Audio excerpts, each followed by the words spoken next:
আসসালামু আলাইকুম।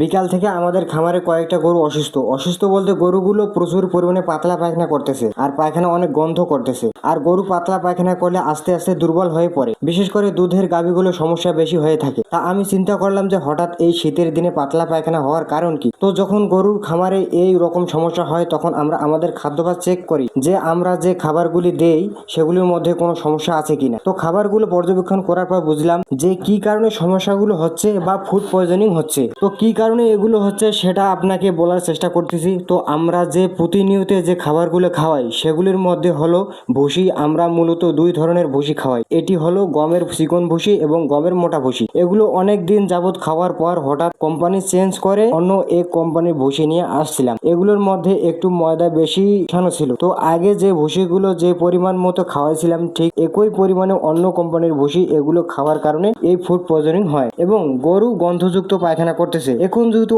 অনেক রাত হয়ে গিয়েছে আর গরুর কোনো সমস্যা হলে আমরা প্রথমে প্রাথমিকভাবে চিকিৎসা দেওয়ার চেষ্টা করি, তারপর যদি না হয় তাহলে ডাক্তারের শরণাপন্ন হই। তো আমার যে গরুগুলোর পেটের সমস্যা তাই গরুগুলোকে একটি করে স্টোমাফেট গুলিয়ে খাইয়ে দিব। এটি একটি খুব ভালো মানের কার্যকারী পাউডার। আপনার গরুর যদি এরকম পেট ফাঁপা ক্ষুধামান্দা হয়ে থাকে তাহলে এটি খাওয়াতে পারেন। এই পাউডারটি খাওয়ালে সমস্যার সমাধান হয়ে যাবে এবং গরুর খাবার চাহিদা বাড়ে। তারপর আমি একটি করে পাউডার পানিতে গুলিয়ে এক এক করে বাঁশের যে চুঙ্গি আছে এটির মাধ্যমে খাইয়ে দিলাম। তো এর মধ্যে একটা কথা বলে রাখি, এরকম সমস্যা হলে দানাদার খাদ্য যেমন ভুসি, কুড়া, ফিড ইত্যাদি দেওয়া থেকে বিরত থাকবেন। এগুলি খাওয়ালে সমস্যা বেশি হতে পারে। এরকম সমস্যা হলে শুকনা খড় এবং পানি বেশি করে খাওয়াবেন।